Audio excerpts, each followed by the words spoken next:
லோகேஷ் கனகராஜ் இயக்கத்துல ரஜினி நடிச்சிருக்க படம் தான் கூலி. இந்த படம் ஆகஸ்ட் 14 ரிலீஸ் ஆகிருக்கு. அனிருத் இசையமைச்சிருக்க இந்த படத்துடைய சிக்கிட் என்ற பாடல் லாஸ்ட் மந்த் வெளியாகி இருந்துச்சு.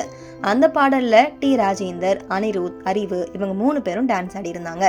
இருந்தாலுமே எதிர்பார்த்த அளவுக்கு அந்த பாடல் ரசிகர்களை கவரவே இல்லைன்னு தான் சொல்லணும். இந்த நிலையில இப்ப கூலி படத்தில் இடம் பெற்றிருக்கக்கூடிய மோனிகான்ற பாடலை வெளியிட்டு இருக்காங்க.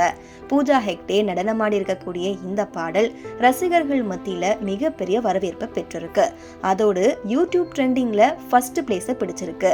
மேலும் சமீப காலமா அனிருத் இசையமைக்கக்கூடிய படங்களுடைய பாடல்கள் வெளியானதுமே ஏற்கனவே வெளியான ஹிட் பாடல்களை தழுவி இசையமைச்சிருக்கிறதா காப்பி சர்ச்சைகள் எழுந்து வந்துட்டு இருக்கு.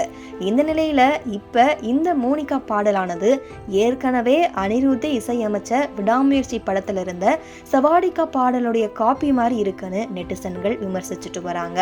இது மட்டும் இல்ல, இது வரைக்கும் மத்தவங்களுடைய பாடலை காப்பி அடிச்ச அனிருத் இப்ப அவருடைய பாடலையே காப்பி அடிக்க தொடங்கிட்டாரானோ நெட்டிசன்கள் கமெண்ட்ஸ்ல கேள்வி எழுப்பிட்டு வராங்க.